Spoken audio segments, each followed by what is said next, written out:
What it is, what is up, what is good, gamers? This is Shonef71, aka Digadulamite, Purple bling bling, y'all. Super Bowl, y'all. and your auditory canals are tuned into episode 238 of the Gaming Vessels podcast.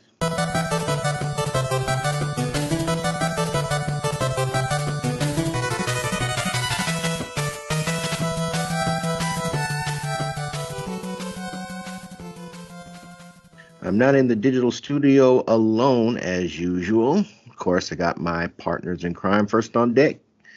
We got Dez, aka the Bay Area Terror, aka the High Res Lover, That's me. aka the Cat Daddy, aka that gamer stepdaddy. How's it going? Hey, not much. Just home from Super Bowl Sunday party. Watching that fun sports ball thing with the sports ball people doing sports ball things. So, yay! All the commercials, all those All wonderful the commercials. advertisements I'm trying to ignore, but Yep. it's like, yeah. That Daredevil, that Deadpool 3 looked pretty good. So I was happy about that. But yeah, pretty good commercials all in all. I don't watch the You don't watch the sports balls? No, it's all about the commercials for me. So yeah, agreed. And of course, our show is a no go without Trader Joe, aka Jabroni Chief. Yeah, that's me. But you might also know him as the Food Max of gaming, who can maximize your gaming dollar. How's it going? It's going good. Watching sports ball just as well with as Dez. It's at my friend Dom's. He's like whipping up some homemade pizzas. So, and it gave me an excuse to watch TV and stuff my face. So, that's always good. I even watched the halftime show with Usher and Usher Raymond. Usher. Yeah, I was like very surprised to see Usher. I was like, wow, okay, let Usher do this. Yeah, I mean, he did good. I mean, he was around skating, and dancing, singing. Got to give it up for that 40. Guy in his mid 40s. Put me to shame. Doing this thing. I was like, yeah, put Joe to shame. Usher. I'm sure I'm not going to be up there singing my ass off. Probably not. I don't think any of us are, to be perfect. Not me. To be perfitly honest, right? Keep it a buck. I ain't doing none of that. Nope. I can't even properly karaoke, but it is what it is. I mean, I could try. You should try. That's always the thing. My karaoke wheelhouse is not like some banger. My karaoke wheelhouse is like Whip It, Gilligan's Island, and like Rock Lobster. That's my wheelhouse. No, Hotel California. Oh, maybe that too. Hotel California. That's like a staple. I know. I would need obscene amounts of alcohol before I'd even attempt it. So it's such a lovely place. All right, folks. So, what is always the way we kick off every episode? First topic on the docket is going to be the playlist.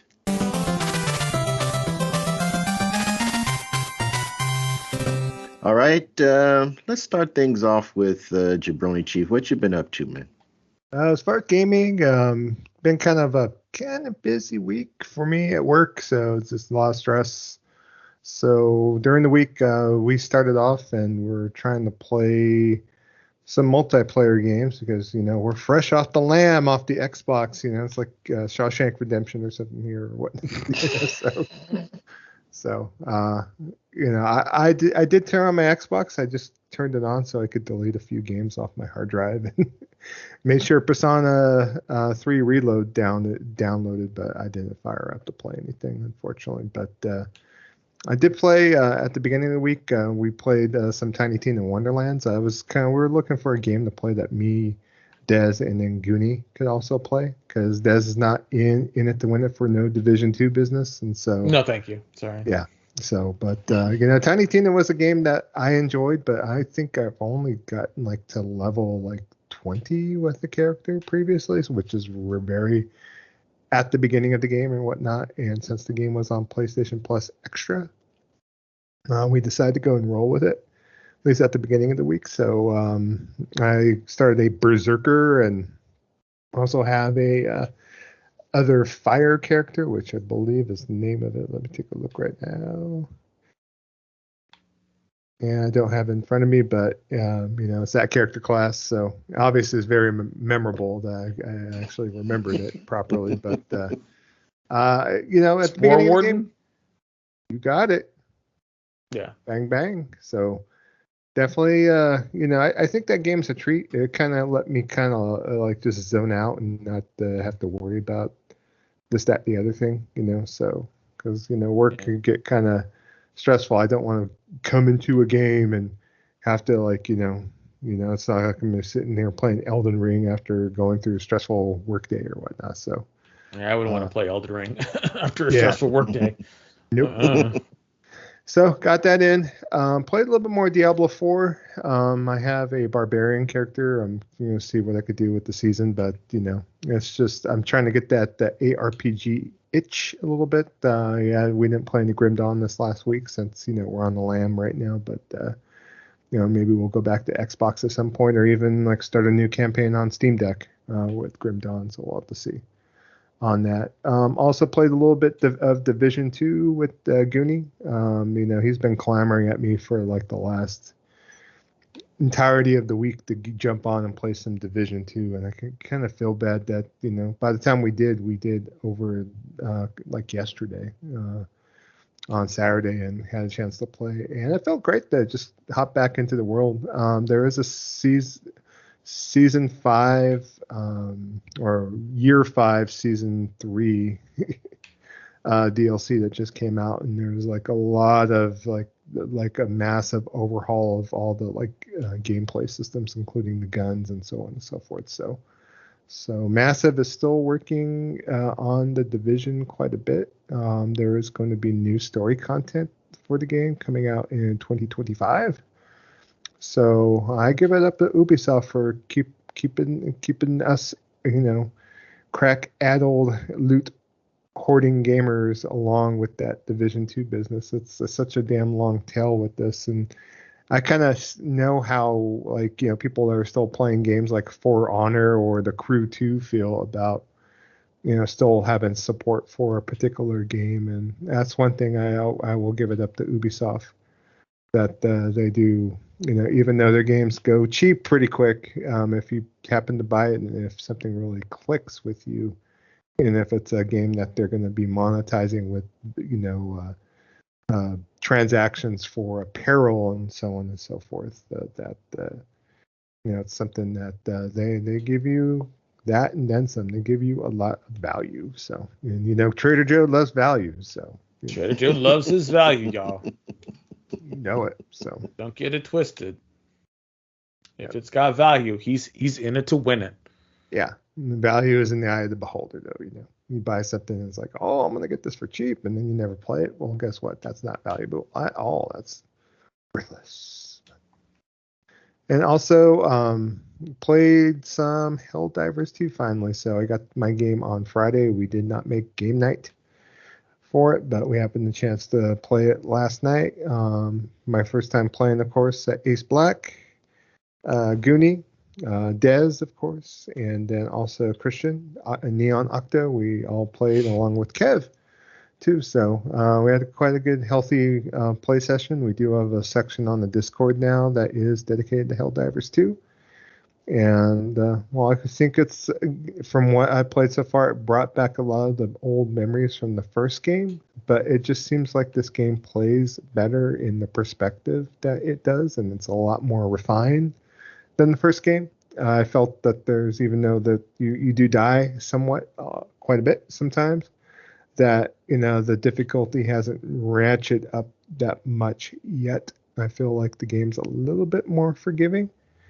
And I love the fact that, with it being kind of over third person, over the shoulder, with, obviously if you're looking down sights as far as going into first person, that it's a little bit easier not to hit your teammates as it was with the first game. So, because with that overhead perspective, obviously you got less room for error with the angles and so on and so forth. Oftentimes what I was trying to do somewhat successful as far as going off to a different angle, different area to be able to fight off the bugs. The only negative is like, you wind up getting swarmed, and obviously I want to be close enough so I could run back for cover, or if I'm screaming like a ding dong like a bitch or whatever, you're like a banshee. Yeah, I kept doing that last night. I didn't state where I was at. I just kept going so I got to communicate better. Oh, I got bugs on my 6. Or something. We were like, I guess Joe's dead. Yeah. Need to do something. So, but funny. obviously I was into it. If I'm sitting there, like screaming like someone's on my lawn, like taking a poop or something. So yeah. Yeah, it's pretty fun. Yeah. One game I did not play this past week, Grand Blue Fantasy Relink. I haven't really had a chance to get back into the game on there, so I'm gonna make an effort moving forward to get back into it. I talked about last episode how I wanted to restart and kind of use some of the guides online as far as the roll with the 4 particular characters, so on and so forth. I have not had the opportunity to do that yet, so otherwise just in the house, just still working on my kind of curation for my living room and my gaming setup on there. And I'm working to get the other PlayStation 5 connected with my PSVR 2 and kind of getting that rolling and getting, trying it more than just the time that John BT came over that one time. So, but other than that, that's what I've been up to this week. Des, what have you been playing this past week, and what was your overall thoughts about Helldivers 2, since we both have that in common? Okay. So for me, I have turned on my Xbox and I have been playing Grim Dawn. I try to play it at least once a week to keep progressing in it because I do enjoy it and I want to play it. Now, if anyone else wants to play it on the Steam Deck, we definitely can do that. I have no problem jumping over to Steam and playing it on that system. Again, one of the reasons why I want to play it on the Xbox is because of the controller support. I just really think the controller support is really keen on the Xbox. But still playing it, still loving it. I'm about level 30 or 31 on it, and I got a character that I'm running. So yeah, I'm really still enjoying it, and it's fun.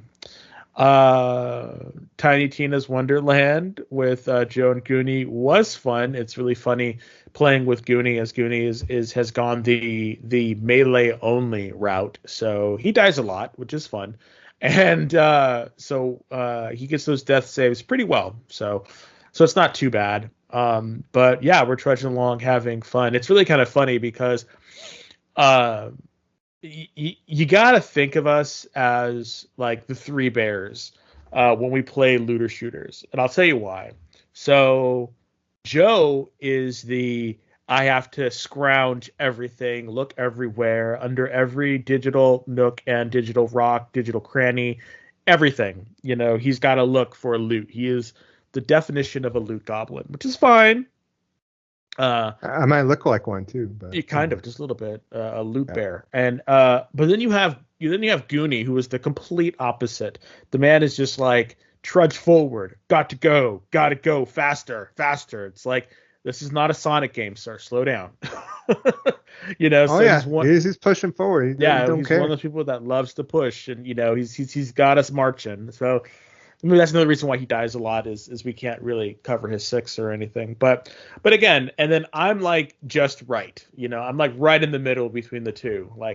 So I'm always constantly running forward, to find Goonie, help him out. Then I'm running back to bring Joe to where we are. So I kind of play this nice little mediator, so in the middle. So it's definitely interesting to play looter shooters with the 2 of them, because you're never really sure what's going on, So it's pretty fun. Like, I definitely enjoy playing with the 2 of them with Tiny Tina's, and then I just really like Tiny Tina's. I don't know what it is, but right now it's really clicking for me.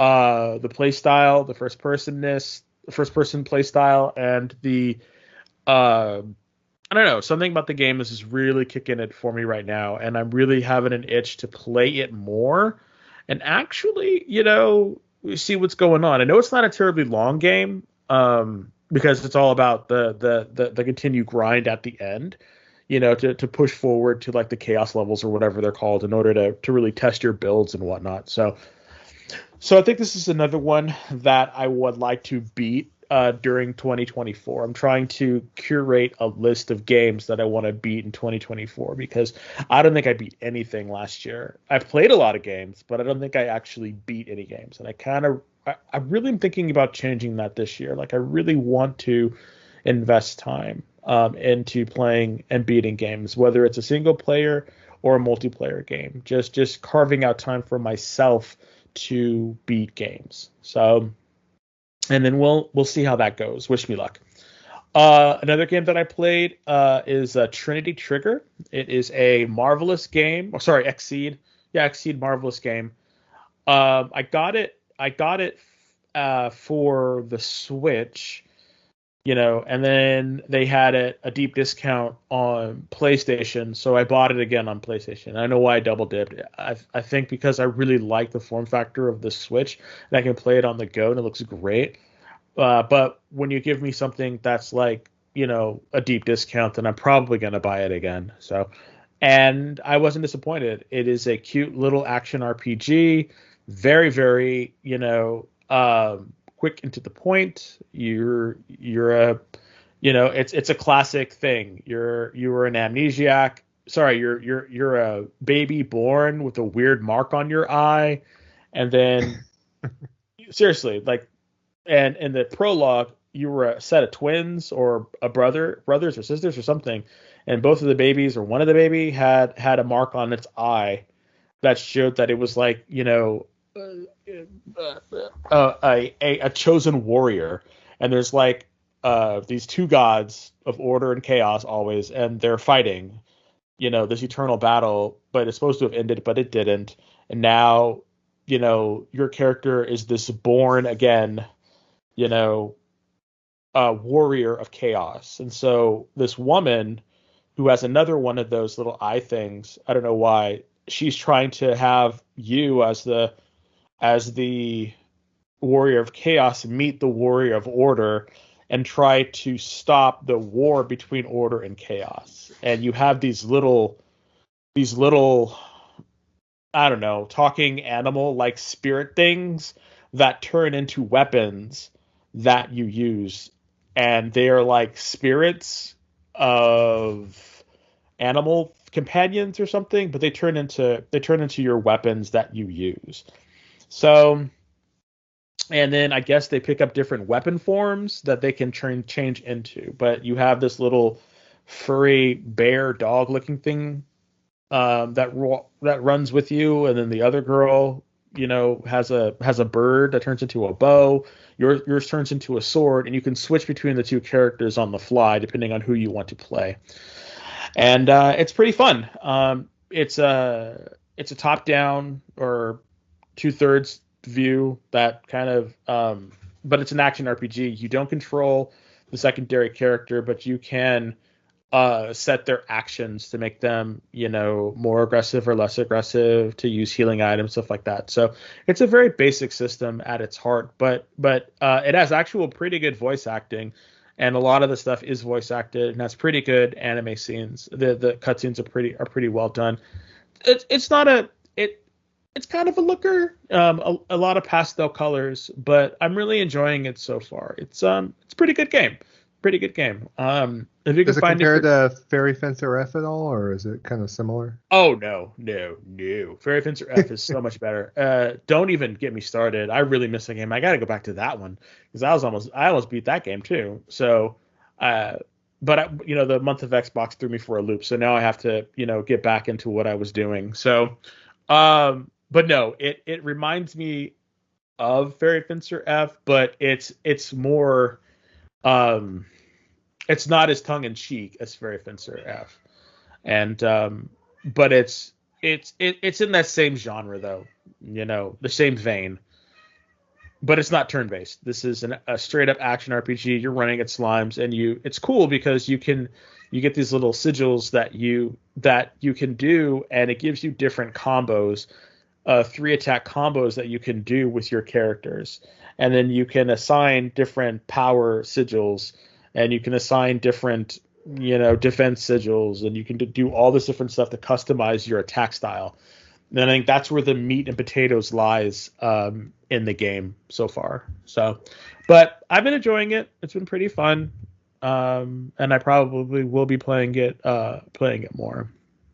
Now to Helldivers 2. Wow, man, that is a great game. That is a really fun game right there. Had a ball playing with Ace Black, playing with Christian, playing with Goonie and Kev and Joe, and it was just a lot of fun. We had a lot of really clutch saves, and we had a lot of really bad, sad, really silly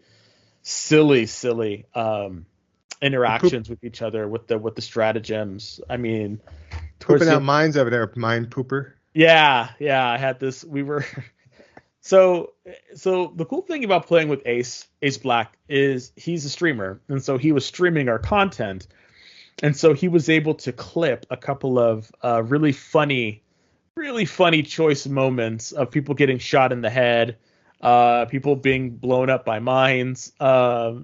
It's just it's really funny. It's really funny. So once he posts that in our Discord, you definitely need to take a look at it. The one particular with that Joe's talking about with the mines is we were getting swarmed by we're at the extraction point and we're getting swarmed by bugs, and it's me, Christian, Ace, Joe, and we're sitting there trying to hold the line, so to speak, while the evac is coming.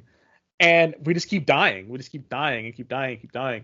And so I had this mine stratagem. So I called down the mine stratagem, and it lands like right next to me, and then it starts spitting out mines all over the field. And so it starts killing everything, Joe included. And so Ace and Christian, Neon, just hop in the evac and just break out, and they're like, "Oops, all right, bye." And Joe's all like, "What? Come on, man, no!" As Joe and I get blown up by the mines that I played. So I figured if I'm gonna go out, I'm gonna go out like a G, straight up, no lie. I took Joe with me. Like I want to say, what killed me is that I just got, I died like maybe about 30 seconds prior, and so I basically got respawned. Yeah. And once I got respawned, I literally got out of my pod and walked one step, and I blew the fuck up. Excuse my French. I'm just cackling, like I'm just laughing. I don't know what it is, but I just start laughing like crazy, and I literally had to mute myself because I was laughing so hard about how it happened, because it was just like, oh man. It was just like it just tickled me like this, something fierce, and I was like, oh my god. So I kept thinking, this is finally revenge for that damn Dark Zone where Joe made me go rogue and I didn't want to. And he got me killed, and I'm thinking, karma, payback. That's what it's all about, baby.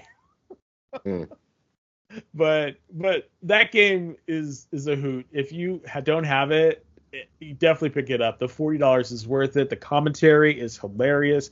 It is a straight ripoff of Starship Troopers. If Starship Troopers, if they could have gotten the IP for Starship Troopers, they should have just called this Starship Troopers. But I'm so glad that they were able to create this game. It is just so much fun. It is so hilarious. Definitely play it if you have the ability to. I think that you will be greatly impressed by just how everything plays. It just looks great. It looks great. It plays great. take the time, do yourself a favor, and pick it up. I honestly believe that you will be doing yourself a fabulous service if you do. Really, really worth it. Just so much fun, so much fun. And even though I'm going to talk about it, even though it does have a super, it has a track, a what would you call it? A battle pass that you could buy for $10, and you get some extra stuff, in it. And they have a free one that everyone gets. And while they do have some weapons that are tied to the seasonal pass one, to my knowledge, you can still buy it normally with in credits, because you get in game points that you can use in the store to purchase the in game, the real money currency that you can use to get stuff from the pay shop. Now, I don't think you could do it from the paid track. I think that's something that you literally have to pay for in order to get access to, but you still are able to get in-game currency that you can transfer over to the victory bucks, or whatever they're called, virtual bucks or something, that you can use to then buy emotes and whatever else. Not to say that any of this stuff is going to make you a better soldier, but you are expected to die. And at the $40 price game, some people online were saying that, if you have to pay anything for a game, you should not have a battle pass in which you have to pay money for. I'm thinking the one thing that's a saving grace for this game is the $40 price point. I think if it was a full price $60 game, then yeah, I think it would be sort of like, in my opinion, taboo to do that. But because it's not, my thinking is like, well, maybe they can, maybe it is okay, maybe it's not. I don't know. I would love to hear other people's opinions about that. We actually have a news article talking about that, with a discussion with the president, CEO of Arrowhead on here. So we'll talk about it in a bit. Yeah, and but I would love to hear what other people's thoughts are regarding that, because it is a sticky wicket when you start thinking about stuff like that. So, but again, I've been having a blast with it. I cannot wait to play it again. This is one of those games where I really wish that in the future you could have like 8 or 12 or 10 man raids where you go up against the giant bug, and there's like a whole squad of people fighting up.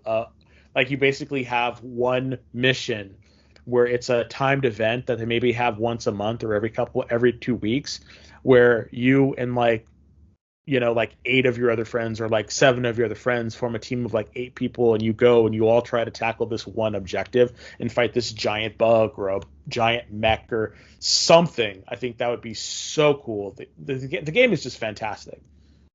This is what I wanted from a Sony first party multiplayer game. Really, really good, and definitely well worth your $40. So that's it for me. Kev, what about you, buddy? What have you been playing? So my sentiments of Helldivers are basically mimic you guys'. Very good game, fun game. I jumped in late in our game session, but I had to go through the tutorial and just kind of getting my bearings with the controls and whatnot, which are very good, very, very intuitive. I'm just old and my reflexes suck, so it just took me a minute to get the kind of the muscle memory going. But everything kind of flowed once I got into the actual game. So totally enjoying Helldivers 2. It's awesome. Played a little bit of Grand Blue. I didn't get the opportunity to get into it as much as I had hoped this past week, but made some progress. Actually had my first challenging boss, which was the well, I don't want to spoil anything. Not it. All I'll say is that was cold. Oh wow. It was cold, but it was really the first boss that I faced that was a bit of a challenge, and it was fun. I had to actually think a little bit how to address it. The only it did cheap shot me one time, and I'm still trying to figure out what happened. My character, I gave my character the healing, the an area healing ability, that skill, or mastered that skill, and I had just healed up because it was like I mean, this thing was literally down to its last few slithers of health on the health bar, and it does this area attack.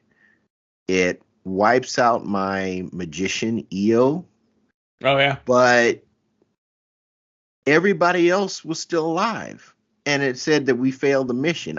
I don't understand what happened. I don't know if that was a glitch.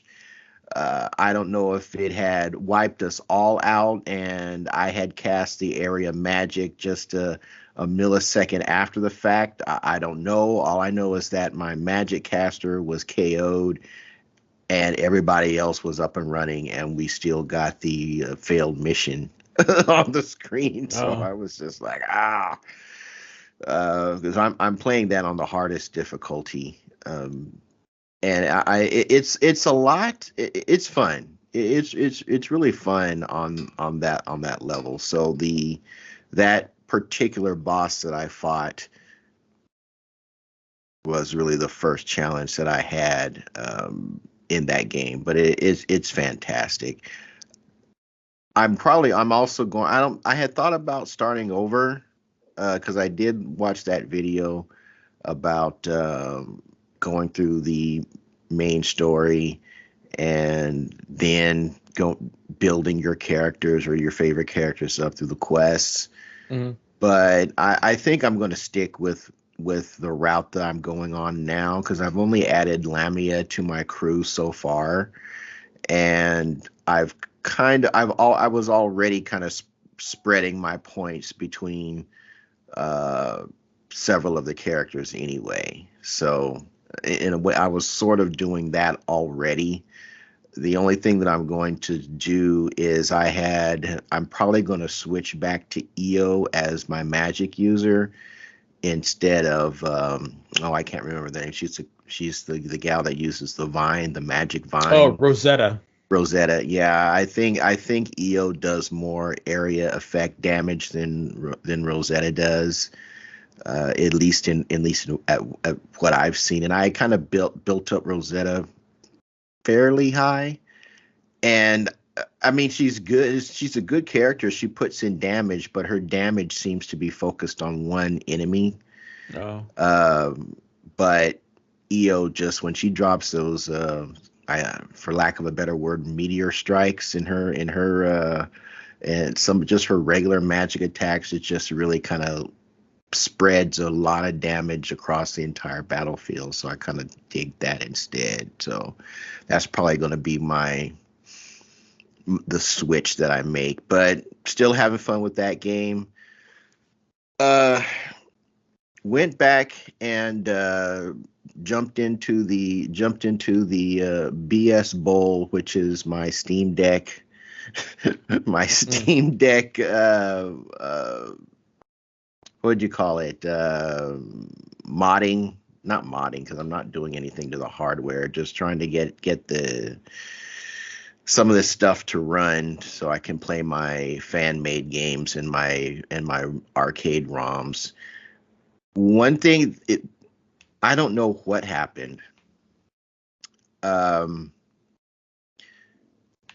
don't know if my dock, the USB port on my dock lost connection or what, but I booted it up trying to take a look at Double Dragon again, and the Litris app said that the executable file is missing, can't run the game. So I'm like, okay, what's this all about? And I go back into desktop mode, look at my USB drive, and it's there. And I'm like, okay, this is wonkers. I don't know what's going on. So I deleted everything on that drive. I said, screw it. I'll just start over. Went back, downloaded all of those games again, but instead I transferred them from my external USB drive and I put them on the primary drive that's in the Steam Deck itself, because I bought a fairly hefty micro SD card for it, so I got plenty of space. So I figured maybe that will solve some things, and well, actually, it did. And I don't know why, but I deleted those old files, downloaded everything again, put it on the primary, and I was able to get Double Dragon to run using my controller. Was able to map everything pretty much the way I wanted. The only thing which I think is kind of odd is that when you're playing it on Windows recognizes the I guess the start button, but Litris does not recognize that button, even though it says it does.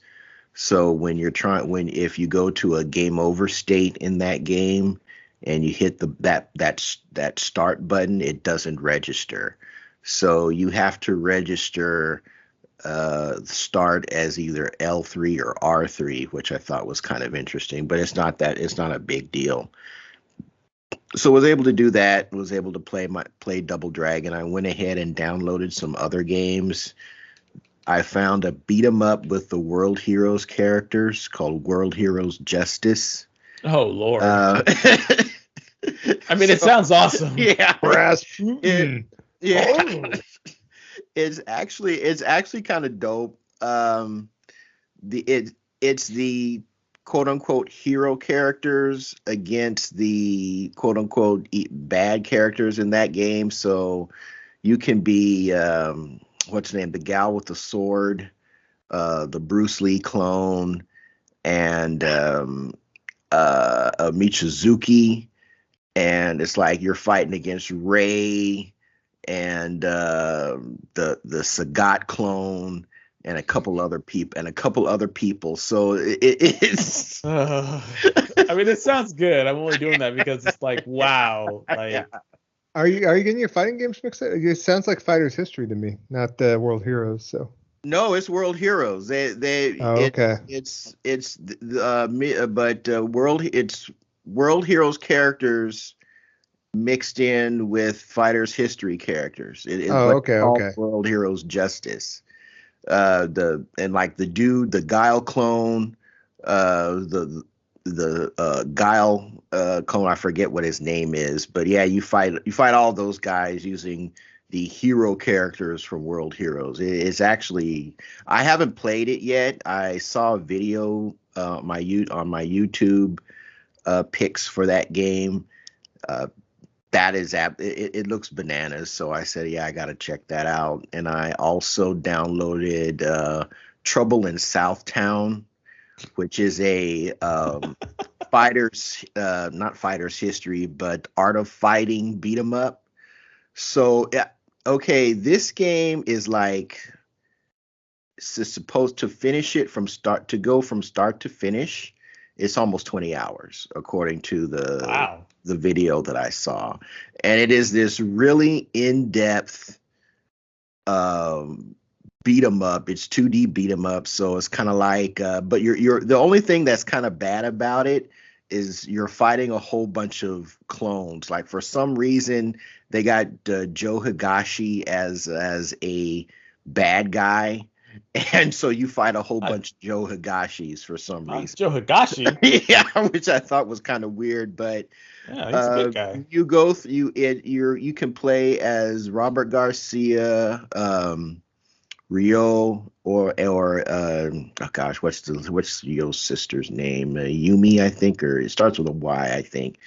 But you're all out training in the woods somewhere in Japan, and it's time to go home because you got to meet Takuma. And when you get home, Takuma's gone missing, and all clues lead to Southtown. So you head over there, and it just starts this long, what seems to be pretty dope story. All things considered, like you meet all the characters from Art of Fighting. You meet Kushnud during the storyline, which is kind of dope. There seems to be like a whole lot to it, and you do more than fight. Like there's some driving scenes. They put in a lot of effort into this game. Sounds like it. Damn. Yeah. I found the World Heroes game. It's called World Heroes Supreme Justice Extra, is what it's called. So. Yeah. That's crazy. So, but I downloaded that, and I downloaded Legend of the Double Dragon, which is the and actually the guy who created the Super NES version of Double Dragon worked on this along with a couple other people. Probably one of the most in-depth beat 'em ups you can play, and you can get it for free. It's like you got multiple fighting styles. You've got combination moves. You've got killer instinct combos that you can do. It is absolutely ridiculous. So sounds like I was able to get all those games loaded and put on the primary. So now what seems to be the only obstacle that I have left is the ROMs. And I did a little bit more digging on YouTube for that, and I found some leads to some archive websites that are not sketchy. So I might try my hand with that again at some point. But yeah, so that was my Steam Deck BS section that I had. But the last couple of things, I have these. They're by Prism. They're these wireless earbuds that I got for use with for gaming, and for some reason I couldn't get the dongle to connect to the console, to the PS5, and I was struggling trying to figure out what the heck is the issue. And and as usual with tech, the simplest solution, or the simplest thing, is usually the problem. And the problem was I bought this USB hub specifically for the console. It was only like $5, so $5 or $6. So I'm not really out of anything. It's too late. I've kept it for too long, so I can't send it back. But the USB-C port on it was not working for some reason. So that was the problem. But in the interim, thinking that that these earbuds weren't working, I have some end zones. So the Sony end zones. Well, I'm just going to go ahead and keep them. Because I am kind of curious about because you can use that. It's not surround sound. It's what do they call that? Perspective audio, or it is some kind of audio, environmental audio that you can use. So like if somebody's walking near you, it'll sound like that in whatever. You talk about virtual surround sound. Well, it's probably the same thing, but Sony calls it something different. I just can't remember what it's called. Well, you got the new ones with the planar magnetic drivers, I think, right? Yeah. Planar magnetic drivers. Okay, cool. Planar magnetic drivers, yes. Not planter like planter peanuts, but planar. Let's see about plantar fasciitis. So they've got noise canceling and all this, and they were actually on sale They had reduced by a few dollars, and I used a gift card that I got over Christmas break to knock the price down of those even more. So I'm going to keep the prisms because the prisms are really good. They fit in my ear really well, so I can use them for other stuff. The end zones, unfortunately, I can't use them with my phone because iPhone doesn't support that particular Bluetooth codec. But I can use them for my my Android tablet. So because the Android tablet supports that particular codec, so I have multiple uses for that. And like the last thing I'll mention is I watched what has probably now become my favorite, or will become because I only saw the first episode, my favorite anime series now. It's called Ninja Kamui. And oh my gosh, it is, if the Punisher was a ninja, that's what Ninja Kamui is. Oh. It's modern times. These guys have advanced tech and some of the best choreographed fight scenes I have seen in an anime since Ninja Scroll. I would say that as good as Demon Slayer's fight scenes are, the one that I saw just in the first episode of Ninja Kamui is probably better. And there's not a whole lot of focus on like these special moves, even though they exist in it. It's really all about just straight up hand-to-hand combat or sword-on-sword combat. It is brutal as all get out. I'm watching it. It's airing on Adult Swim. I'm surprised they're airing it, to be perfectly honest. I mean, dudes get beheaded, people's arms get chopped off, blood flying everywhere. It is my type of anime for sure. I am just really surprised that they are airing it on Adult Swim. Now, granted, it comes on like at midnight, so I guess it's like, kids shouldn't be up that late anyway. But it is brutal. It is just it is really good. And Saturday was the first episode, so I'm really looking forward to watching that. So that has been what I've been up to this past week. So that's going to push us to our next topic on our docket, the Hold the Line edition of the Vessel Line.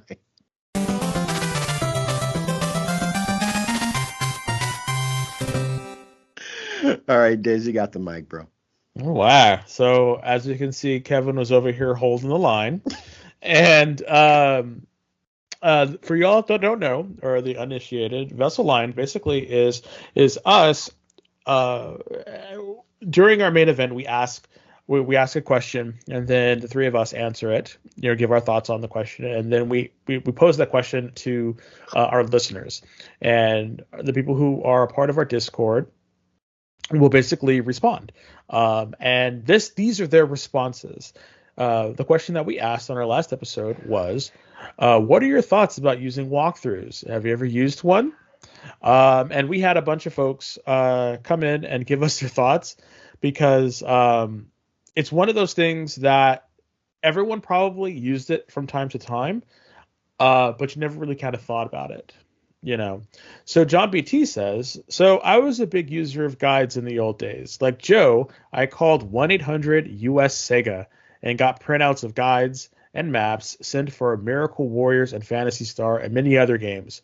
I also used to frequent the Sierra Online BBS, wow, he is old, which was a local call for me, and found many guides and for their early computer games.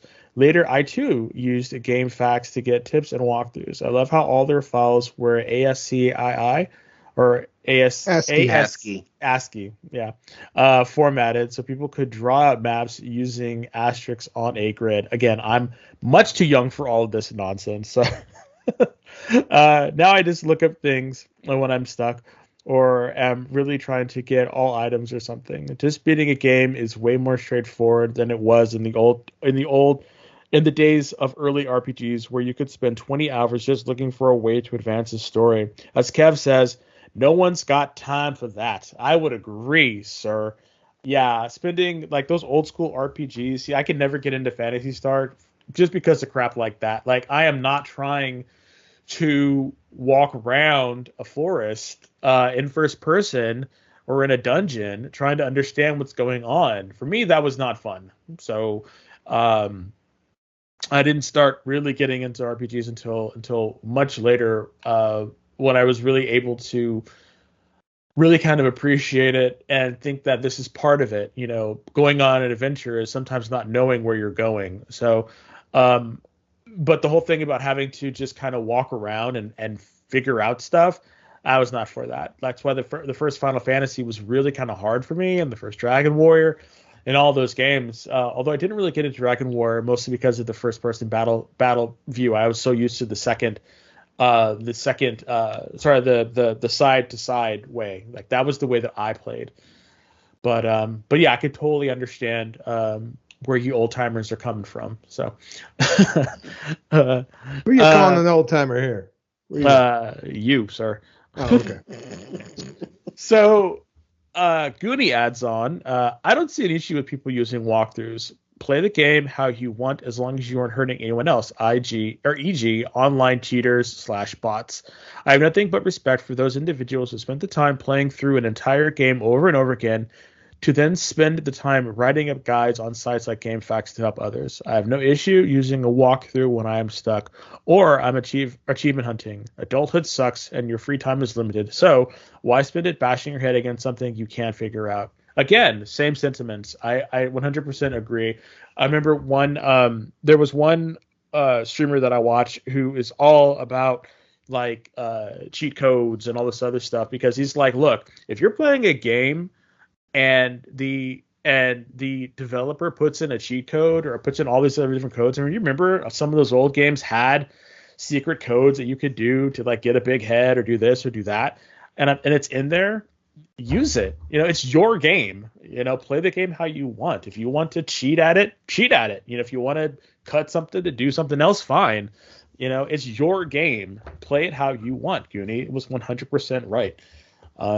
So, Joe, what are your thoughts about this? Anything else pop up? Because I know you were one of those people that were like had an ASCII and you had like maps and like when you should have been studying in high school algebra class, you're sitting there, drawing out a map of like, Dungeon 3 of Phantasy Star 2. Are you there for that, sir? Like, are you feeling that?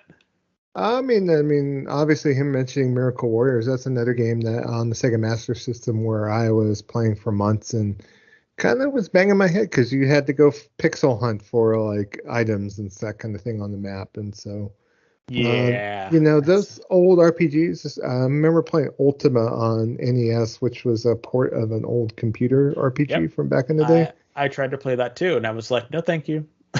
So it just depends on the tolerance and whatnot. I tried to play Wizardry on the NES too, and that was just kind of nuts with all that first-person dungeon crawling and that kind of thing. So yeah, I totally agree with you. It's really kind of crazy to think that was out there, and there are people that actually just do that, and there's people that hunt. And what Goonie was saying about like people who would go through and beat a game multiple times just to create a walkthrough, it's like, those folks are doing the Lord's work, because I would not do that.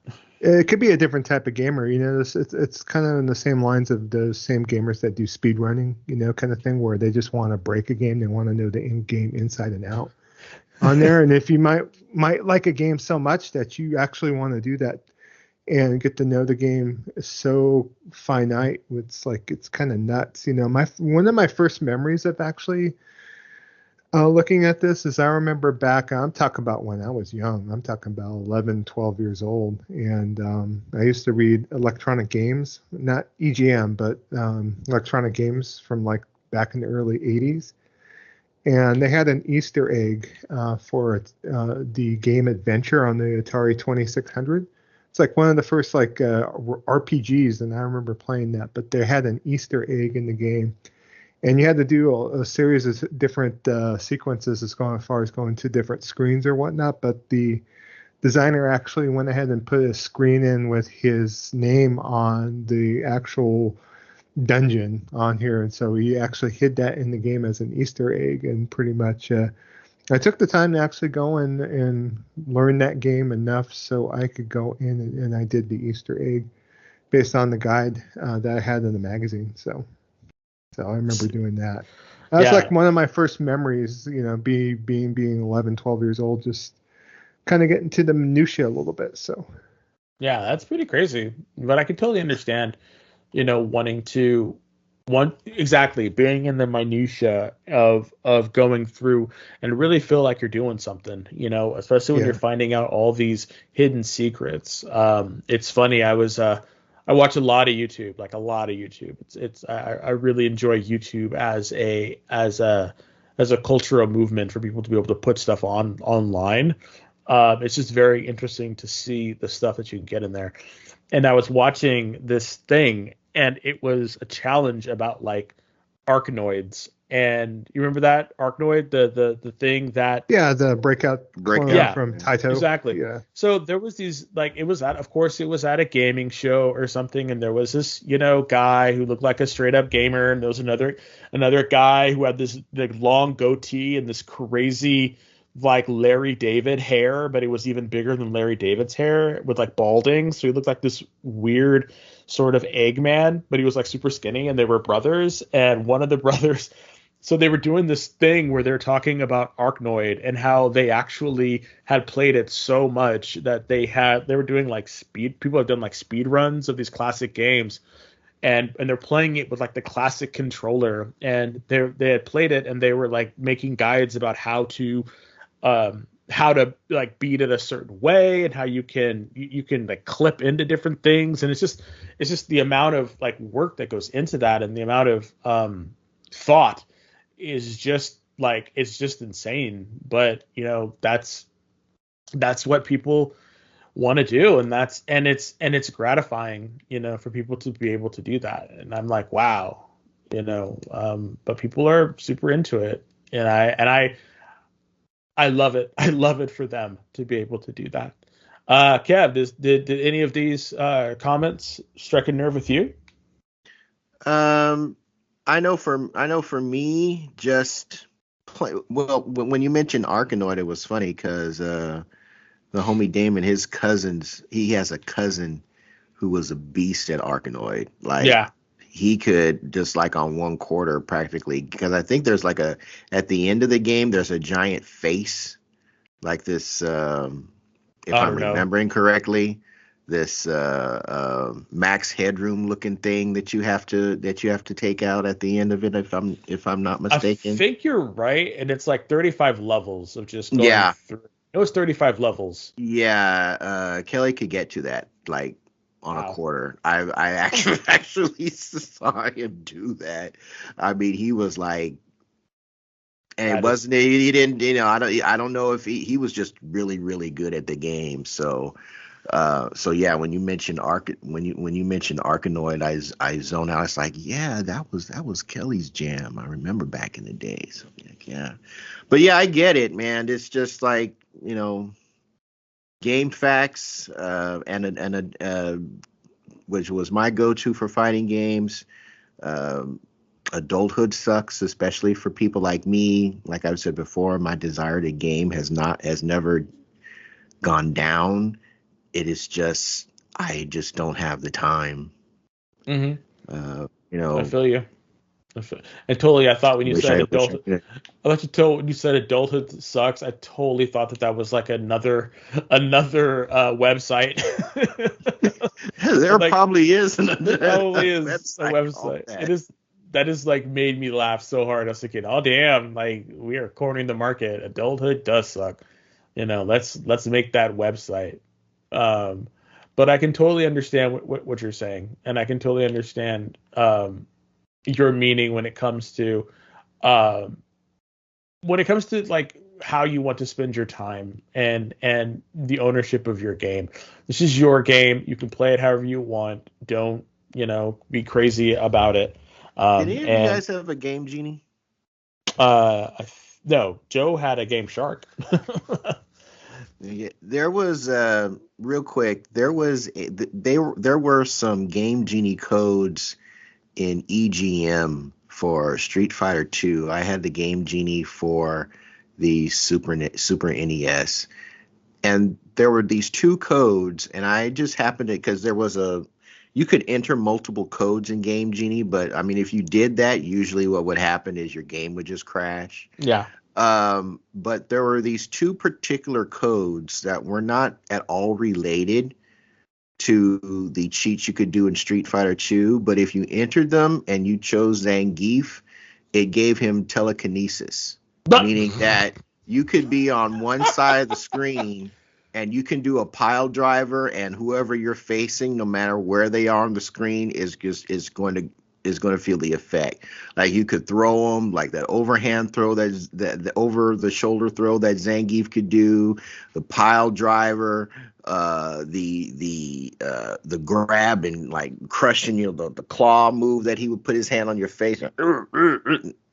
You could do all that, and it didn't matter where your opponent was. So you could put that game like on the hardest level and get all the way to Bison, even Bison's cheap moves. Well, you couldn't do anything against them. No. You couldn't do anything against them. Yeah, it was a blast to play, and I discovered that on my own. It was, like I said, they were codes that did. I don't even remember what the original codes did. I just was like, gee, I wonder what would happen if I started putting multiple codes in, and I put those particular two codes in, and I just happened to pick Zangief just to see what it would do, and lo and behold, that was the result. Did you ever have a Game Genie, Joe? I never really, no, I never actively used the Game Genie. So yeah, I didn't think you did. Okay. Yeah, I mean, I had a Game Doctor, but that's a whole other thing in a nutshell. So. Yeah. So, wanted to say one thing. A while back, we had a conversation about AI and gaming, and Will D responded.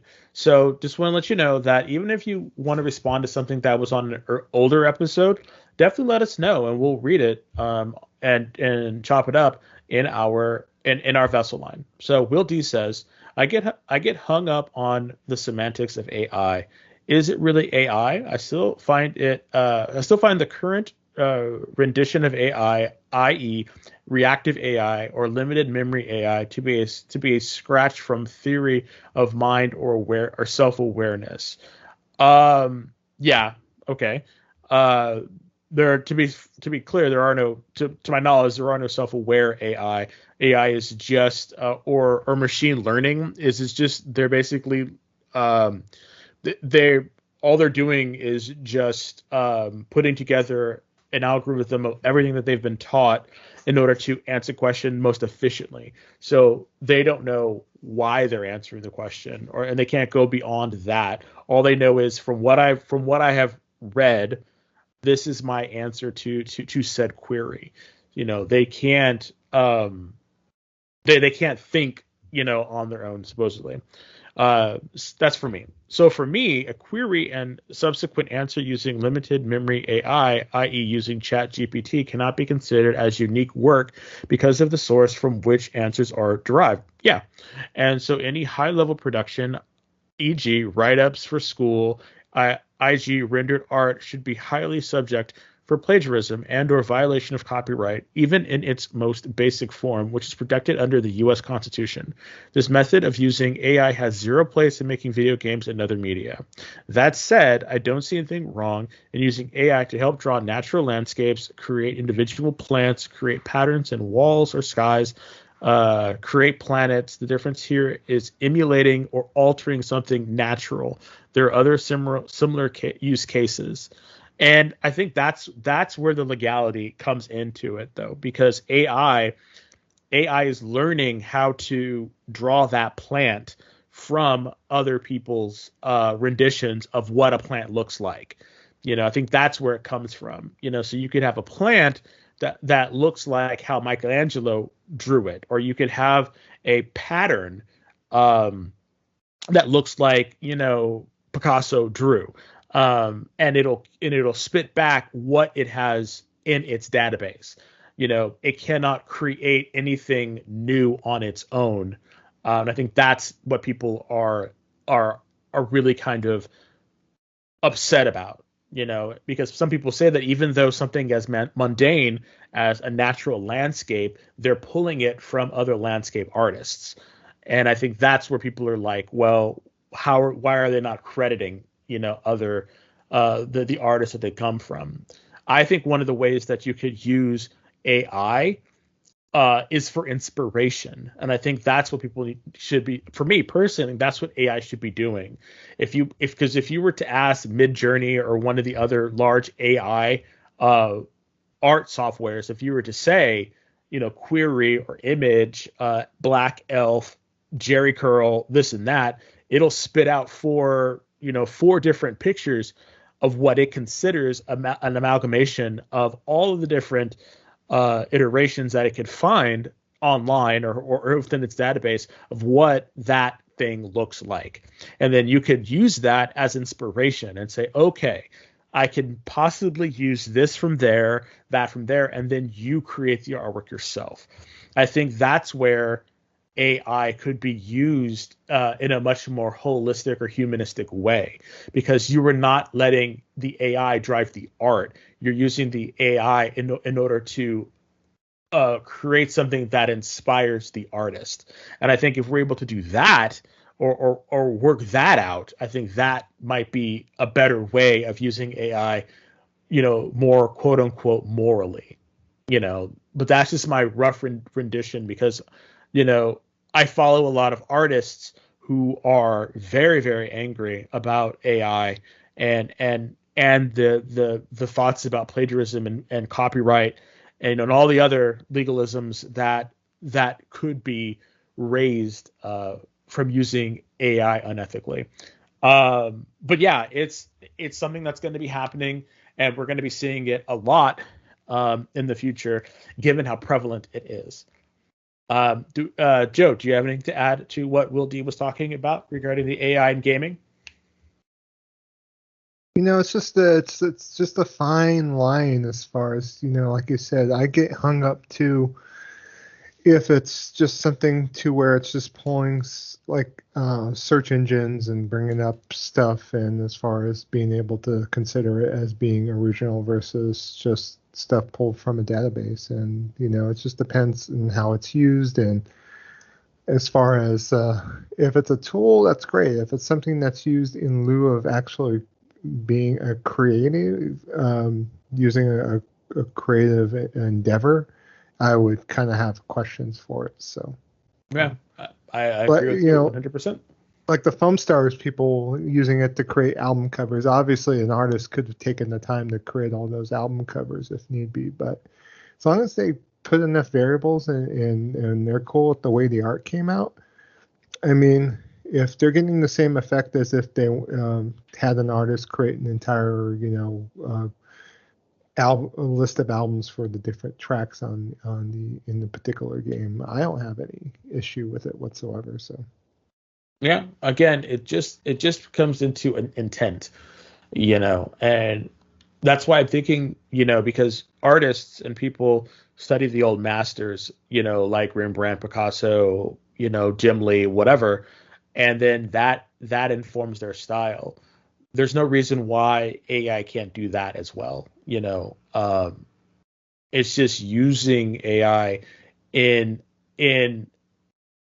substitute of, a human hand. That's where it gets to be a little bit tricky.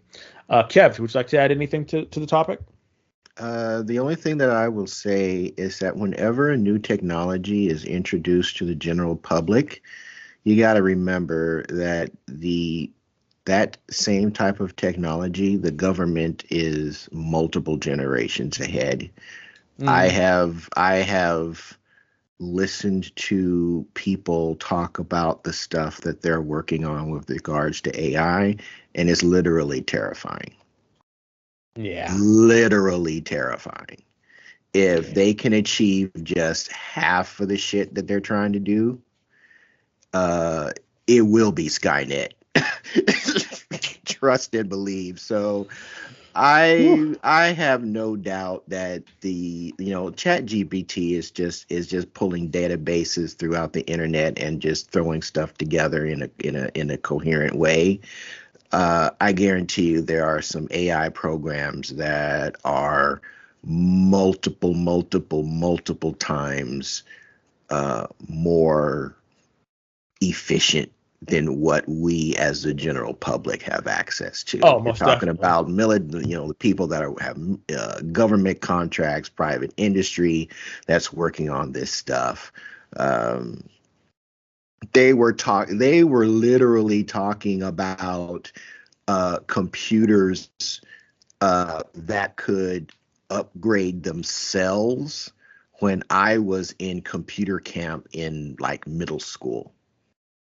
And some of the um, scientific, those people. There's a specific name for technologists whose job is just to think up future technologies, whether or not there is a scientific basis for it or not. I mean, I always thought they were just sci-fi authors and people that made sci-fi movies, but there's a specific, and I can't remember what it's called, but they were coming up with ideas of like, well, in the future we'll have computers that, when certain parts become outdated, it will literally be able to upgrade itself, like utilize the parts that are already in it and reconfigure them into something that's better. And they were talking about that stuff in like the 80s. And if they were talking about that stuff then, I guarantee you that some of this stuff has come to fruition already. We just don't know about it. So yeah, AI is here to stay. We have the Cliff Notes version of it, but we just have to hope that people have a grasp on what this stuff is and what it's actually trying to do. But from some of the stuff that I've read, some of the stuff that I've heard, I don't trust nothing these eggheads do. I just really don't. There you go. So, yeah. So thank you so much, both to John Beachy, Goonie, and Will D for your feedback. Love to hear it. If you want to know how to join our Discord, that way you can respond to our main event questions in our vessel lines, please stay tuned till the end, as Kevin will let you know how to do that. But you know who follows me? It's the Jabroni Gaming News.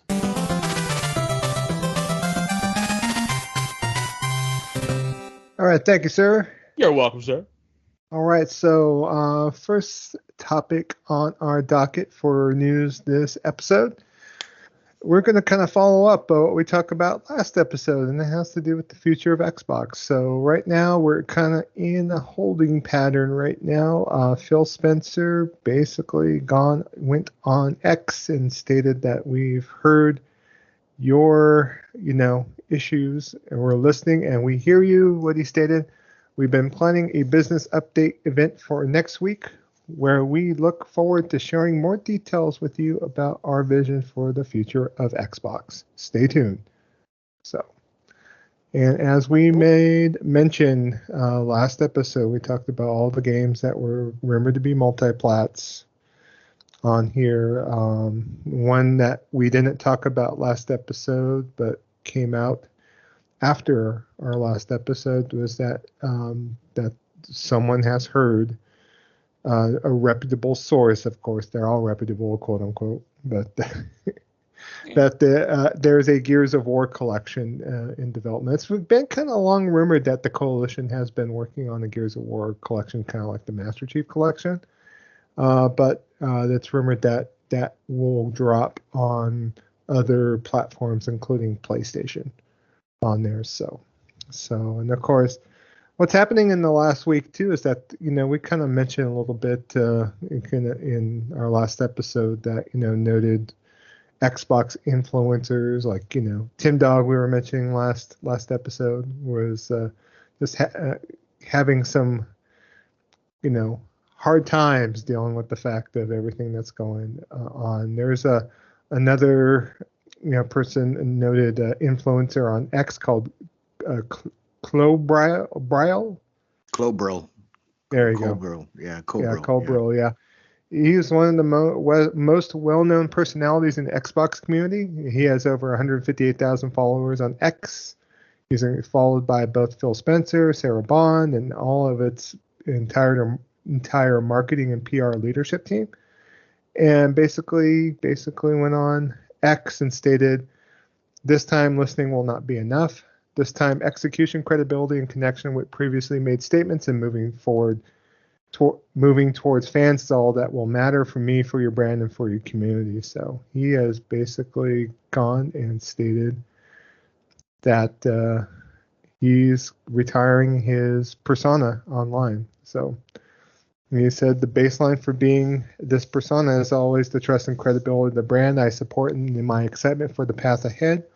All of these three are at an all-time low right now. I made the decision, depending on what's next or its scale, to take significant steps back and reduce the Clobril persona, or eventually even retire it." So there's quite a bit of few influencers that basically are just kind of over it. There's one in Xbox influencer, Kung Kiru, on here. He has like about 800 followers or whatnot, but he went ahead and posted his GameStop receipt. You basically traded in Series X and all of his games on there. So he said goodbye to the Series X. He went to go trade his credit in. I'm not sure if he bought a PlayStation 5 instead. Yeah, he did buy a PS5, and he bought $300 worth of Steam cards. So, Of course, people just react and kind of go from there. But also, there's been some other rumors too about Xbox, and so we'll talk about next episode what the Phil Spencer responses and the whole business objective on there. But another rumor kind of popped up too about the future of Xbox. According to rumor, the next gen Xbox console will not be designed by the same team that originally designed the Series X and S, and also the Xbox One X as well. On here, this industry insider is claiming that the project has been reassigned to Microsoft's Surface division. The purported move implies that the next Xbox console could be released much later than the PS6, because basically they had to go back to the drawing board on there. And then there was another rumor stating that the fact that they were kind of shopping around for their GPU, and they were going to NVIDIA and also to Intel, but they recently gone back to AMD as far as developing a contract, and so they're behind PlayStation specifically, because PlayStation's already had numerous contracts with AMD for both the PlayStation 6 and also a rumored PlayStation Portable that's in development. So, but what's going on right now is that they have, like I stated, removed the prior development team that developed both the Series X and S, and it's gone to the Microsoft Surface team, and so they are working on, because God forbid, if you can't innovate, you might want to see what other people are doing. And so the rumor right now is that there is an Xbox handheld console that you could dock like a Nintendo Switch. Gosh. Yes. So they said basically that it's the rumor right now. That's the rumor, but the Microsoft Surface team is working on basically creating a handheld console that will be able to be docked, and you'll be able to use it, and so on and so forth. As far as according to the rumors, it might be not as powerful, or as powerful as maybe a Series S, possibly a Series X on there. It's kind of their comparable like Series S successor, the handheld, because the handheld will kind of be their lower powered console that you could also play on your TV, so on and so forth. So we'll have to see if this is indeed true. Last but not least, I know people have said Phil Spencer made a statement to Microsoft employees this week stating that they are not getting out of the console business, that consoles will still continue to come from Xbox. So That's good. Stated. So, but that's pretty much all for now. There's some speculation too as well, that talking about the future of Game Pass, and that obviously Call of Duty is not going to be on Game Pass day one, and there's might be a move to move some of the other Microsoft first party titles now that Blizzard and Activision are in the box, that maybe you will not get every first party game day one on Games Pass. So they might want you to actually buy the game for $70 and be able to, make back the investment that they made into their product. So I guess they're saying it's time to put up or shut up, I guess. I don't know. That's kind of modify things a bit, because, it's one thing to expect the Game Pass to push the envelope as far as the amount of subscribers, but if that flatlines, if they're investing all this money into developing like a new Halo, a new Gears of War, a new Diablo, a new Overwatch, whatever you want to title all the games they have in their wheelhouse, it's just a point that it might not make the most money for them, it being day one on Game Pass, especially if Game Pass is not able to be placed on every screen and device known to man. I mean, that's their kind of block right now. So we're probably looking at more of a third-party approach, but I'm kind of curious as far as how they're going to still support the Xbox at the same time, and also try to be everything to everyone, which usually does not work in my opinion. So they need to stay in one lane and do that lane well, in my opinion. Is what they need to kind of decide what they're going to do.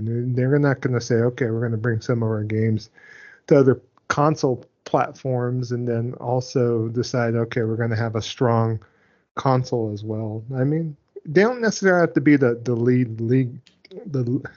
head console, like the number one console, as long as they have an individual thing to say, and as far as a unique kind of angle, I don't mind them being just like kind of like a Nintendo where they're going to do their own thing, but they need to commit to that one thing and they need to do it well. So that's the thing. I don't know if they're really doing things well at the moment, because it seems like it's just, I want a Microsoft that is innovating and coming out with new titles, and I don't want just Halo, Gears, and Forza, because I don't really care about Halo, Gears, and Forza.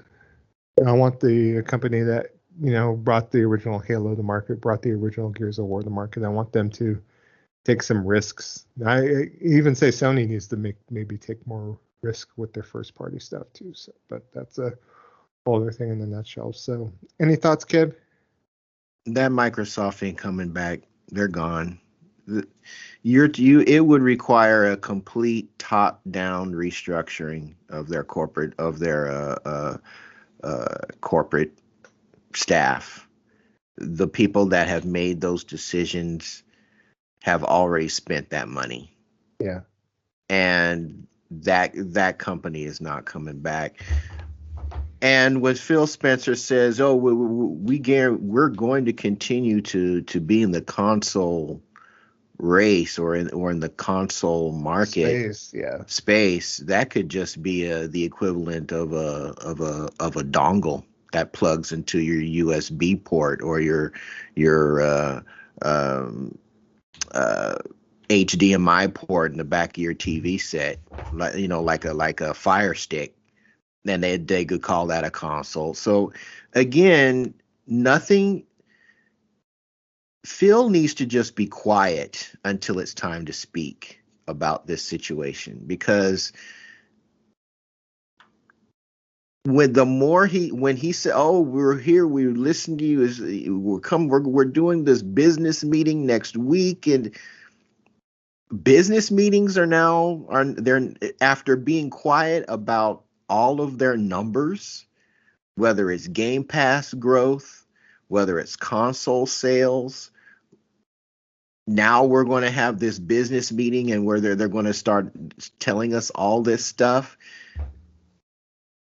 Just be quiet and come up and do something when it's time to speak to quell the confusion and the implosion of your community, because that's what's going on. The Xbox gaming community is imploding like a dead star upon itself. And one of the things, and you can hear it in these comments, like Cobrill was saying, my persona.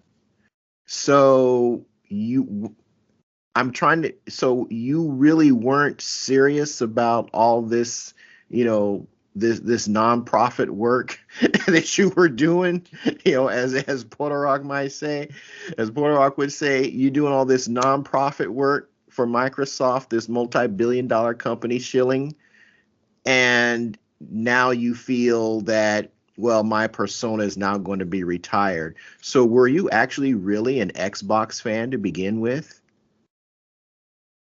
Were you actually an Xbox gamer to begin with? When they were doing all this stuff that so many people could see was not going to work, yet you still towed the line and put as if you had marching orders. So which was it? Are you being yourself and just being a super fan? Or are you basically the equivalent of someone of an employee, and maybe you're just getting paid in access rather than getting a check? Well, he's an influencer. I mean, let's keep it a buck. He's an influencer, and his influence, much like every influencer, like, he's paid with those likes, and he's given extra stuff. He probably doesn't make any money off of it, but he gets different perks. He gets access. Influencers are paid with access. That's what that's about. And if he's tired of that, then he's moving on to something else now. So I think grift. Well, I think, to be completely honest, he started out, and this is, again, I don't know the person, I don't listen to them, but to my knowledge, most influencers start off as people who actually like the brand or enjoy the brand, or have some kind of, the brand gives them some kind of joy or something. And then they kind of devote and create this persona in order to do more for the brand, in order to, get something from said brand. I mean, that's what it is. And so they're using their platform to get this stuff. And so now it's either that they believe that they can't get anything from the platform anymore, or that it's not worth their time and their effort in order to do it. I think that's really what's happening. Either it's not lucrative enough, for whatever, or he's not happy. It could be many things, but at this point, it just seems like he's not into whatever they're doing, and so he's leaving it, letting it go. So to see if he was a super fan, or anything like that, he probably was at one time, but then he started to get the perks, and then that kind of changed what it's all about. Because once you start getting those perks, you kind of become a pitch person for them. You become a mouthpiece for them. And I'm not saying that's good or bad. It's just, you gotta get in where you fit in. But I don't know if, I would hope that they started as a fan and then parlayed this into something more. Like, that's the hope, but I have no idea if they have or not. So. Yeah, it just seems very disingenuous. Yeah. It seems all very disingenuous from all parts. So, yeah. We'll see next week, hopefully, what falls out from all this stuff, but if you're going to be in a console market, then have a focus on that. But it sounds like, if the rumors are to be true, it's not Xbox calling the shots with their console market decisions. It's going to be Microsoft. Well, yeah, And that's probably the bigger problem. And it's probably been Microsoft making those decisions. Well, we know it's Microsoft making those decisions since this whole Game Pass thing started. Yeah. So ultimately, Phil is not the end all be all at Microsoft. I mean, Satya Satya is calling the shot. Yeah. So we'll just kind of see. Hopefully, Xbox fans out there, you'll get something that you can live with on there. That, I know some people take, they want to have value out of the box that they buy per se. But for me, at least, I have Game Pass for the next couple of years. Last episode was a little bit like, I'm down. Well, I'm going to sell my Xbox. I'm going to leave it. I already have an investment in there, and they'll see what they kind of bring to the table. I mean, if they bring stuff out on other platforms, I'll weigh, depending as far as if I want to play on the Series X or if I want to wait if there's a time delay as far as it coming out on another platform. Maybe it's a double dip situation, play on Game Pass, and then when the Super the Greatest version comes out for other platforms, I'd pick it up on PlayStation 5 Pro or whatever it's going to come up out on. It just depends on how things work. I'll be super surprised if Game Pass comes out on PlayStation or that ain't gonna happen. Switch. I don't see that happening when they're trying to sell you Plus, and then they're going to have you, hey, you can also get Game Pass and get all these other games when there's also a whole lot of crossover with that. Yeah. I don't see that happening ever. They'd be silly for doing something like that. I could see it working if it's like, like Ubisoft has their service, EA has their service. If it's just their first party titles and no other indies, no other games like Persona or anything like that, just straight up Microsoft titles, Bethesda titles wrapped up in one package.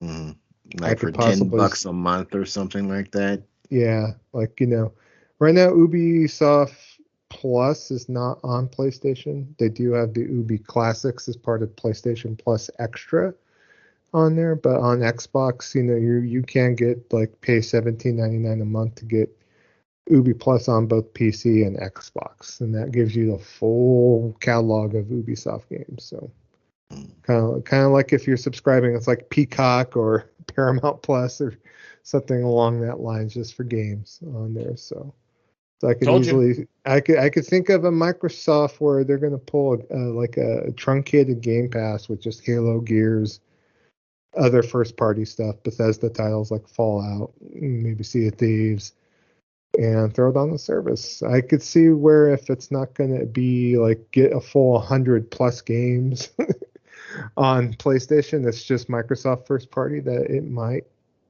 Sony might want that 30% cut. Who knows? 30% out of that $17 a month, putting your, I don't know, that it is weird. It would be kind of odd, but who knows what happens. It's been strange. I think if Microsoft pulled out of the console market entirely and put Game Pass on Switch and PlayStation, it'd probably have to be only if they decided to pull out of the console market. Yeah, that's the only one that makes sense. And how much would you be willing to pay for an Xbox portable console, considering that a Steam Deck is going to run you $750, $700 on the low end? No, Steam Deck is $599. Yeah, 500. Like you got that ROG Ally, is that sitting at 6 or 7 somewhere? It could go as the bottom tier is like 400, and I think the top tier is 599. So I don't want to get stuck if it's a Xbox portable. I don't want to get stuck in the Xbox marketplace. The Xbox I want it to be open to Windows as well. So that's the only way I would buy something of that nature, because I don't have a back catalog of titles on Xbox. You know, Phil mentioned as far as the back catalog, they lost the back catalog war back when the Xbox One came out versus the PlayStation 4 at the time. So I don't have a huge library of games on Xbox. I just have Game Pass. That's it. You know, I have a few games that are exclusive on Xbox, like Grim Dawn and a few others, but I know there's other people that have a huge catalog of games on Xbox, so they have a bigger back catalog of games to play on a device if they happen to buy a portable device of some sort. But you know, I don't need an underpowered Xbox that I could take portably with me when I'm not even bothering playing Xbox on my 65-inch OLED at the moment. So it just depends on the whole scenario with that. So for me, I already have enough places to play games on. I'm cool with my Series X right now. I'm not going to sell it or donate it, but for the future, they would have to bring the Thunder from down under for me to be able to think about getting a portable. I probably would stick with the higher tier console. I don't need to take Xbox on the go. I could easily just take my Steam Deck on the go or take a Switch. You know, I have multiple portable options. So that's for me. How about you, Des? I agree with you 100%. I mean, one of the things that we always have to remember is this is rumors, and so until it is, you know, proven, you know, we're just speculating. Yeah. I just want whatever they decide to do is best for Xbox fans, and I just don't know if I trust them to do that at this point. No, so I don't. They would have if all of these were just rumors, they would have gotten in front of this by now. By seeing them as much chaos as it's caused, they would have said, okay, look, none of this stuff is actually happening. Just hold off until we make an official statement. Well, they did say that he did say that they're going to stay in the console market. So that's why I was like, okay, well maybe, you know, I don't, like you said, we don't know what that entirely means. So, you know, who knows? So I just want to, you know, I just want Xbox to at least, you know, do something. Yeah. You know. I'll be curious to see. I mean, we're going to see this next week what's true, what's rumor, and what the game plan is going to be moving forward. So I think I was some surprise really that they didn't decide to do something this past week versus kicking it to the following week. But well, they might have something planned, you know, coming up. I think so. Yeah. Right now, there's rumored that there's a Nintendo Direct for this upcoming week, and it's going to be a partner Direct at that. So a partner Direct would mean not Nintendo products per se, but partners from their third-party companies. So Xbox. That's the rumor right now, is that the next Nintendo Direct is for not for their first-party titles, but actually for the third-party titles coming to the console. So. Wow. And speaking of rumors, speaking of segue here, there was some more clarification rumors about Nintendo Switch 2. So right now, as it stands, according to a noted insider, gotta love these insiders again, that the Switch 2 will not only have backwards compatibility with Switch titles currently available on Nintendo's handheld system, but developers will also be able to enhance these games thanks to the additional processing power. The report basically further asserts that rumors about a Nintendo Direct coming next week are indeed true, like we've spoken, and claims that we'll finally have confirmation about Nintendo's badly kept secret system at a hardware event reveal sometime in March. So, and according to rumors, they will also be getting a Pokemon presentation later this month as well. So maybe that's why they're not worried. Yeah, Switch 2, according to them, it's going to have backwards compatibility with the original Switch titles. It's both for Switch and digital game, physical and digital games. Told you. Devs can't enhance their Switch 1 games to take advantage of the added processing power, so you don't have to pay Nintendo additional money. That's good. On there. Yeah, so. But like how much power? You know, pump it up to 1080p? Or... I would hope so. Yeah. A new report also claims the Nintendo Switch is expected later this year, and it's going to use a custom-made NVIDIA chip. So, according to Reuters, NVIDIA is building an entirely new business unit to focus on designing bespoke chips for hardware firms, and has designed a custom design for the next iteration of Nintendo's handheld system. I don't even know what to think of that. It says Nintendo's current Switch handheld system already includes a NVIDIA Tegra X1 chip. A new version of the Switch console expected this year is likely to include a NVIDIA custom design on here. So, what does that even mean? Like, what's it gonna look like? What's it gonna do? Like, as long as I can play Bayonetta 3 at a reasonable frame rate, I'd be happy. That's all I want. That is not. I don't want to have to download. I don't want to have to download something on a PC to run Nintendo games at a decent frame rate. Sorry, sir, that's not in the budget.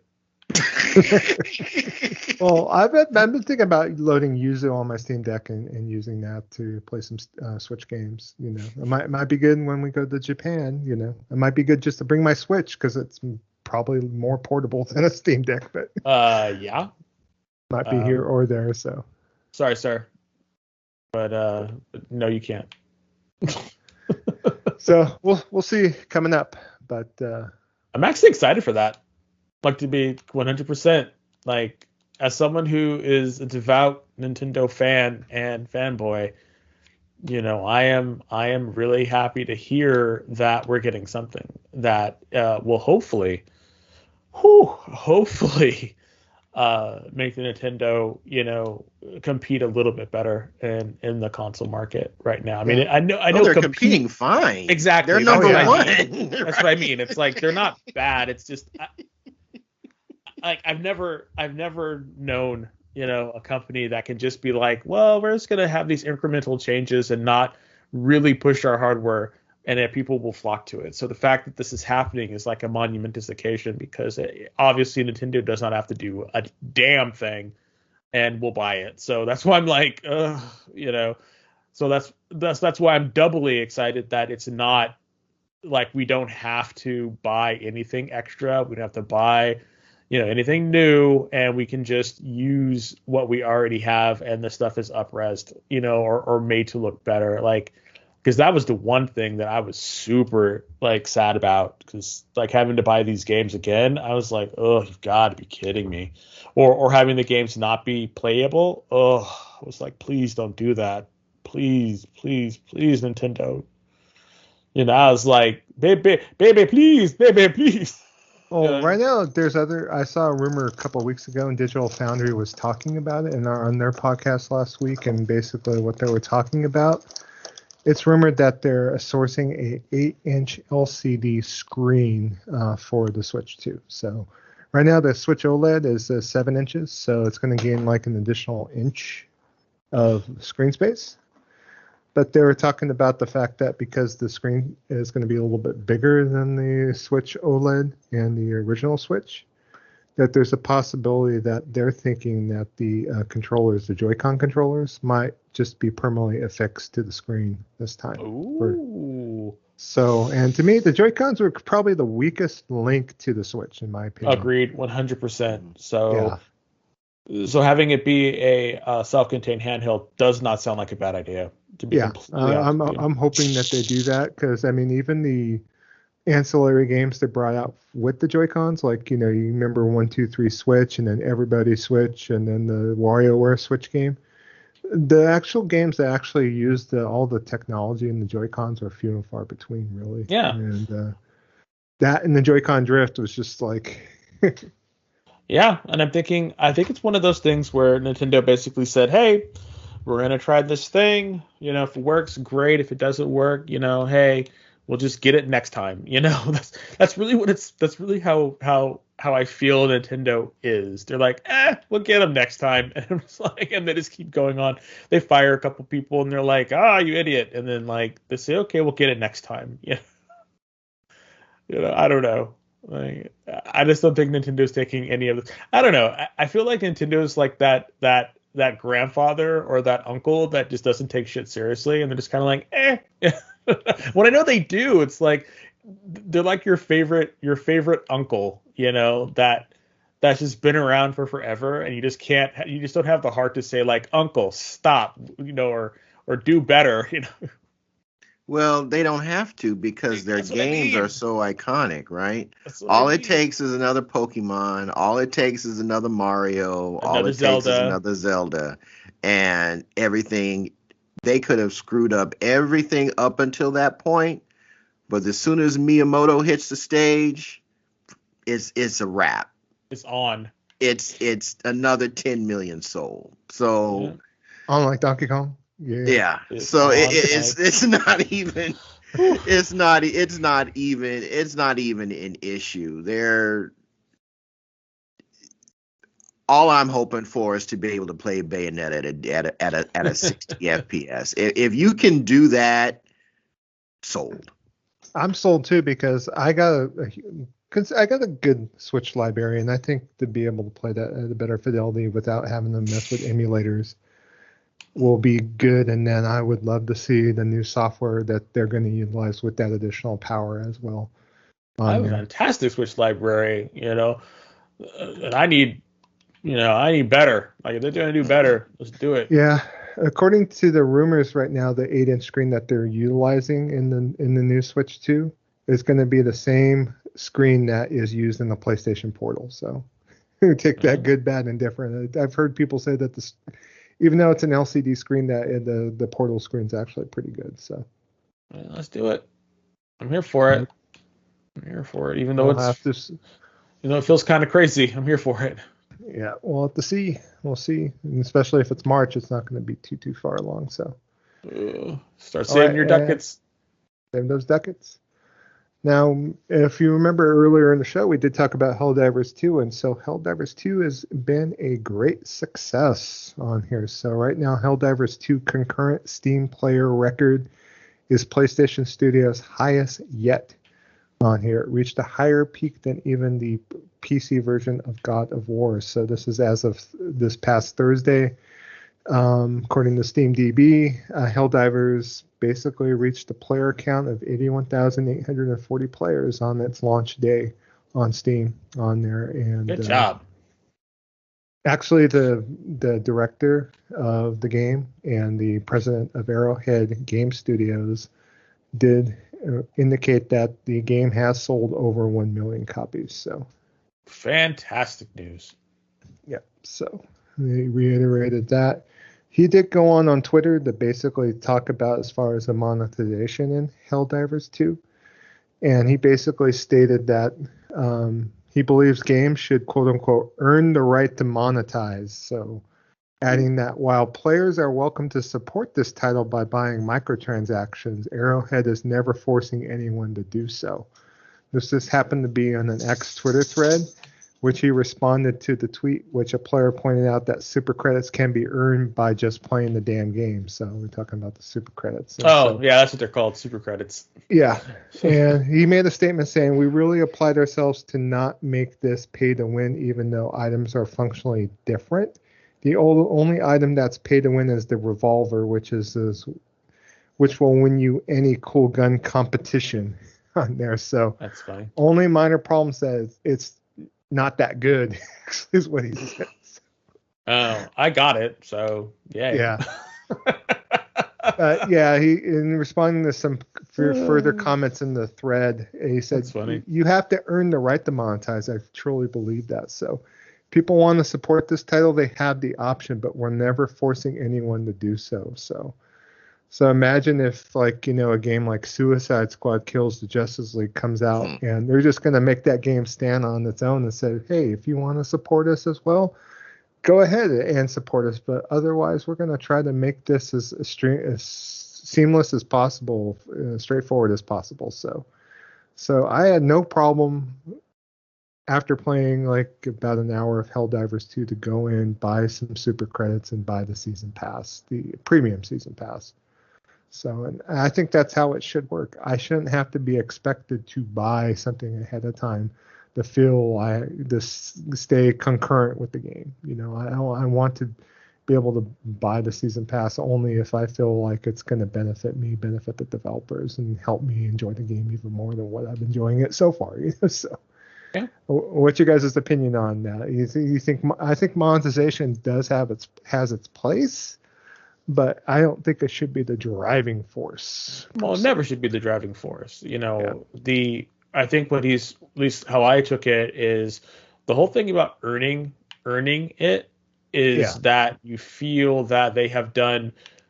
It's almost like tipping, that they put in a system that if you want to use, you can, but it shouldn't be, like you said, it shouldn't be an expectation that we're going to make more money now because you are or their money is determined by the amount of super credits or whatever they want to call it. I think that's where the problem is a lot of these places, they build in that by places I mean these developers will build in that their pay shops are going to make they're going to contribute a certain amount of profit. And I think that's the wrong idea. If they generate some passive income, that's great, but it should not be the end all be all. Like, you should not be.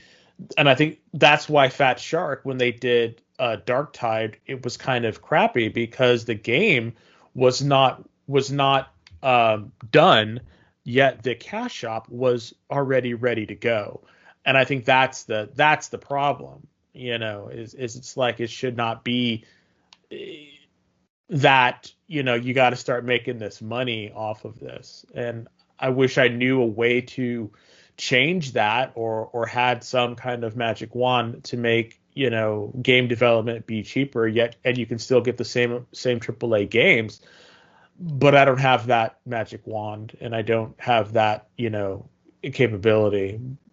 So for them to say, I think that you should earn it, really sounds like that's a really kind of cool and refreshing take from a head of a studio.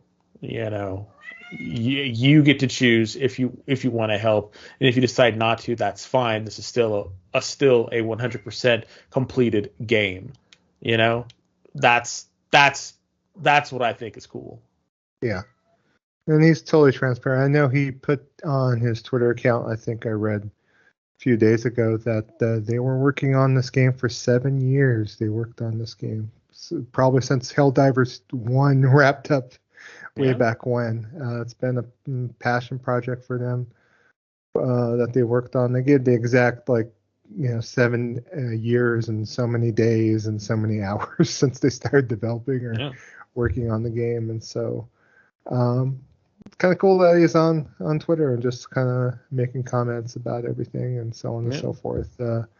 He just made a tweet like 7 hours ago. I guess right now they're having server issues on there. So right now, as it stands, their concurrent players right now between PlayStation and Steam as of 7 hours ago is around, I guess it's jumped up from 250,000 players to 360,000 players. So it's a great game. They don't have enough servers right now to handle it. There's a lot of login issues. John BT said his brother bought the game, and he was asking me if we had any issues with it because his brother couldn't connect earlier today. So had no problems. I've had no problems with it. But again, we started playing, and maybe now what's happening is because there have been, there's been an explosion of new players. The exponential growth, they've not been able to keep up with it. And I think again, I haven't tried to get on since we played, so maybe that's what's going on. There's just more buzz about it and more people are buying it. So yeah, for sure. Real quick, if it don't make dollars, it don't make sense. The issue here, I see things a little bit differently. The issue here is that you have a game that's only $40. It's good and it's fun. The issue is that games should not freaking have a budget of 300, 400, 500 million dollars. They shouldn't cost that much. And that's where all this monetization stuff, a big part of it, not all of it, but a big part of it comes from. You got to offset that development cost for your AAA. Me personally, I look at Helldivers as kind of like a AA, AAA. It's in the middle, right? Yeah. It doesn't have the graphics of God of War or Spider-Man, but it's better than, say, Prototype graphically. Just kind of throwing something out there. And it's $40. So it's at the right price point, and they're saying, hey, if you want to support this game, great. Meanwhile, you've got Kill the Justice League at $70, plays like crap, doesn't really look all that great in my opinion, and it's just from the demo. Hey, buy these weapons, buy these skins, get ready to buy the Ultimate Edition where you get all this other crap, and we're going to overcharge you for it.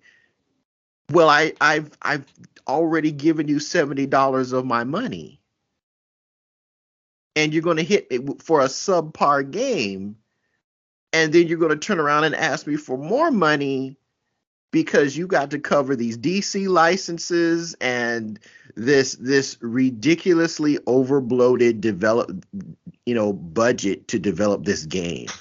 Something has to be done to control the costs.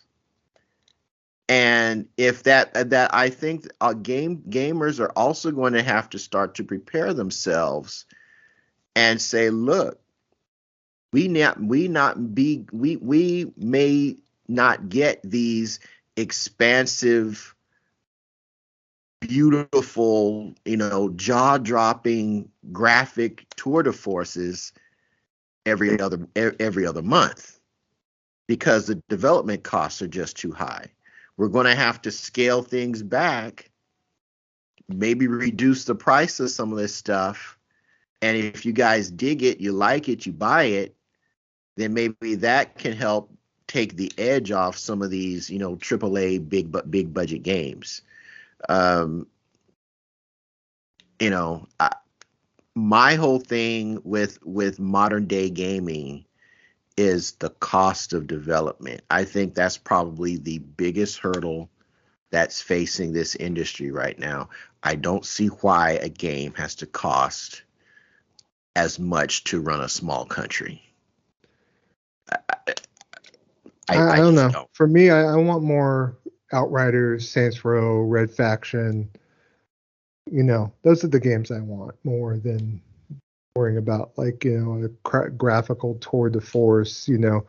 Having the plot move me enough. I'm sitting there crying like a little bitch, something like that. I mean, granted, if everything kind of works and coalesce and it's a work of art, that's one thing, but there's also room for AA games in the mix, and I'd rather have a few, not maybe 7-8 years in development type games. I'd rather it to be a little bit more smaller teams, passion projects, and kind of get a nice breadth of different ideas and bring them to the table. So.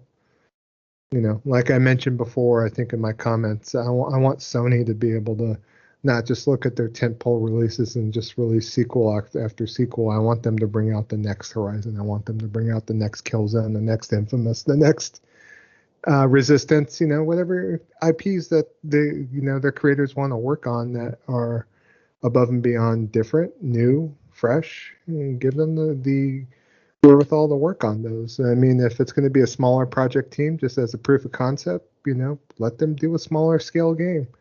That's how games like Hi-Fi Rush on the Bethesda side, on the Xbox side of the fence, came about, because they wanted to create something of that nature that was above and beyond, different from what that studio actually produced prior. So if they could give them the wherewithal, even though we make fun of the game, maybe like something like, Grounded, or Pentiment from the Xbox side too, where they're just doing something a little bit above and beyond, just kind of creatively endeavored, and be able to go ahead and, just bring something new to the table. So.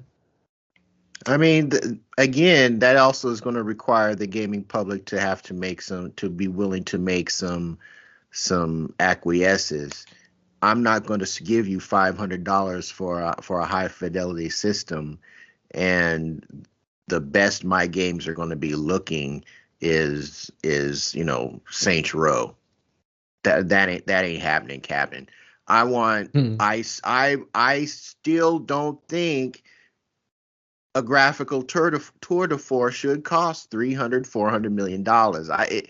It shouldn't be. With the advancements in technology that we have, you would think that along with those advancements in fidelity also would come with advancements in reducing the cost of doing this as well. But we know for a fact that does not seem to have happened, or these companies that are developing these engines are saying, well, since they're so user friendly, you just gonna have to pay us for this license. I don't know which is the case, but you ain't gonna get $500 out of me, and I'm playing a Vampire Slayer level games every other month. Vampire Survivor, Vampire Survivor every other month. That ain't happening. At least for my money. There has to be a balance, and I don't know where that balance is. But if you're going to be asking people for top dollar for the hardware, you've got to have that. You have to have a balance of software in there as well. You're right. Not every game has to be a graphical tour de force. But dang it, when I paid for this PS5, the primary reason that I got it was so I can play games like Horizon Zero Dawn. Because I want to see that. I want to see those impressive graphics, that deep story paired with, in my opinion, some of the best gameplay in an adventure game that I've had in I can't tell you how long. I want to get that, and not have to spend the same cost as a Honda Civic for a high-end PC, But you're not good. There has to be a way to scale this properly, both so that the customer feels that they're getting their money's worth. These companies are making the profits that they need to make to continue to do what they do. And I think a lot of that falls with the tools. So, of course. All right. Well, hopefully Helldivers will resolve their server issues, but overall success. I mean, 1 million sold is nothing to sneeze at. Yep. They, according to this is the Twitter account. It's Pilestead, so it's Pilestedt, and that's the CEO of Arrowhead Game Studios. Commented the fact that they spent 7 years, 11 months, and 26 days of his life making a game that he truly devolves into a farce of my favorite movies and books from my upbringing. So that's what he basically is stating. So good for him. So, yep. And last but not least, wrap up the Jabroni gaming news for this episode. Evo news for Evo 2024 has come out. So Evo 2024 will be in Las Vegas at the West Hall of the Las Vegas Convention Center. So it did go ahead and move venues from the Mandalay Bay on there. So, and Evo hotel blocks are now available at the nearby Resorts World and the Walkway connected Westgate on here. Thanks to the larger venue, there will be a number of upgrades and additions to the attendee experience, including dedicated registration ballrooms that will keep the badge lines organized and efficient. There'll be expanded show floor, including everything that they included previously, including the vendor village, artist gallery, arcade stick museum, and all that for all 3 days of the event on here. There's massive upgrades to many of the fan favorite experiences, like the largest Evo free play arcade and the bring your own controller section, a new art gallery on there with a history of fighting game genre, bigger and better Evo merchandise offerings, and an expanded cosplay contest.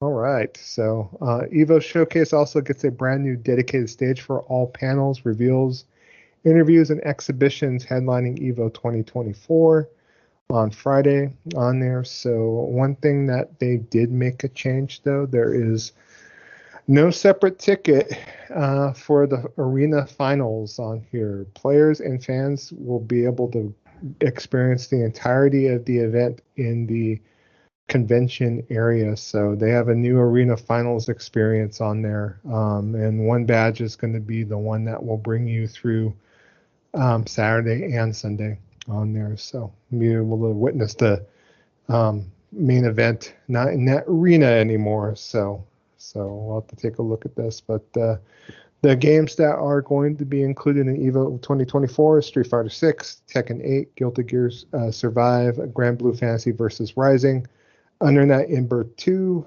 Mortal Kombat 1, King of Fighters 15, and for the nostalgia hit, Street Fighter 3 Third Strike will be on the main stage on those. So you got all 8 of those games ready to roll, rock and roll. So this is basically Street Fighter 3 Third Strike returns to EVO in the second tournament of our throwback series on here. This is the 7th time that Street Fighter 3 Third Strike has appeared as a main title. So they're hopefully be able to bring like old dogs to the trick, to the tournament if need be out there. Are you guys interested in EVO this year? I am definitely. It's on my radar, so I don't know if you. Well, I'll be going. I'll be going. Cool. I'll definitely be going. I think Third Strike is probably going to blow everybody away, primarily because like Justin Wong is confirmed he's going to be in there, and Daigo is confirmed he's going to be in there, and like folks are like thinking it might be a replay for the number 1 spot between those two, because both of them in their fighting game routines are still play Third Strike like a lot. Like Justin Wong goes out to Japan fairly often just to compete in Third Strike against because the best players in the world are in Japan for that game, and he goes there fairly often to play against them just for Third Strike. So it's going to be it's going to be pretty fire. that finals is going to be off the hook, and that's probably the one me personally looking forward to the most. Grand Blue and Tekken 8 for me, also looking forward to seeing those. Tekken 8 being that's well, I think both for Grand Blue as well. Both of those games is going to be their first EVO main stage debut for high tournament play at EVO. So that's going to be bananas. And I haven't purchased it yet, but Under Night in Birth 2 looks very interesting, but it's also one of those games where like one mistake and you're dead.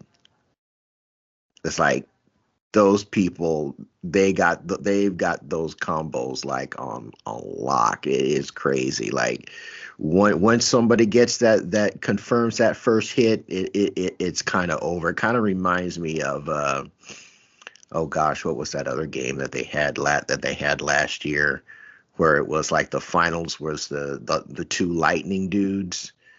Dang, I can't remember the name of that game, but Melty Blood, right? Melty Blood, yeah, Melty Blood Luminant, I think it was. Yeah.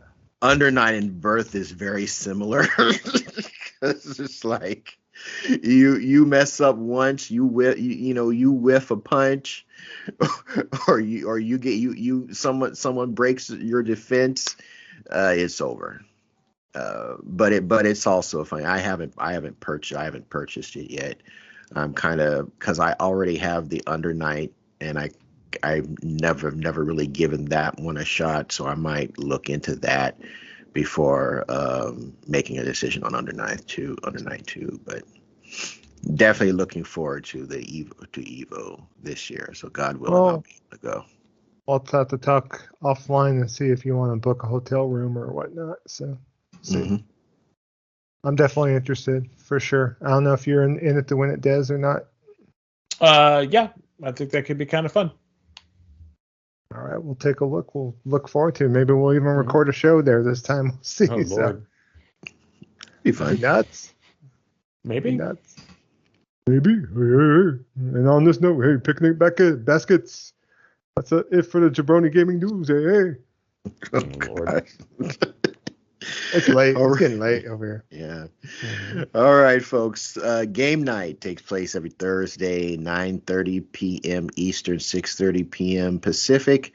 That's the day of the week and the time we have selected to interact with our growing Discord community, play games, chit chat, catch up, all that good stuff. So if you're kind of feeling the vibe we have with this show, you're definitely going to love what we have going on our Discord server. And the way it works, you just hop on, go to the game night section, and post what game you would like to play. If it's a game that we don't have, we have no problems picking it up and playing that game with you. So you might be asking yourself, well, how do I become a part of that? Well, it's easy. You head on over to the app formerly known as Twitter, currently known as X, and go to @GamingVessels, GamingVessels. Click the link and you're in, and there's no waiting period. There is no Patreon tier list to pay for. All that we ask is that you just be a good person, likes talking about games, have fun discussing games, has fun playing games, and discussing your own personal gaming achievements, minus all the nonsense that's going on much larger social media platforms, not just for gaming, but seems for everything now. So if you're tired of the nonsense and just want to have a good time, I would highly encourage you to look into our growing Discord community. And speaking of our Discord community, special kudos go out to Will D, Goonie, and John BT for their responses for our Hold the Line edition of the Vessel Line this week. I consider those guys generals in our Discord community and appreciate all the interaction or the interactivity that you provide our episodes when you guys respond. So special shout out to you all. They're not generals, they're kings. They're kings. There you go. So with that mentioned, that's going to bring episode 238 to a close. So we want to thank y'all for listening in and chilling out with us this fine edition. So for Des, aka the Bay Area Terror, aka the High Res Lover, that's me, aka the Cat Daddy, aka that gamer stepdaddy, and for Trader Joe, aka Jabroni Chief, who you might also know as the Food Max of Gaming, who can maximize your gaming dollar, I'm Shonuff71, aka Diggadolamite. Hold the line. Oh no. And we'll be back next time. Episode 239 for your ears. Peace.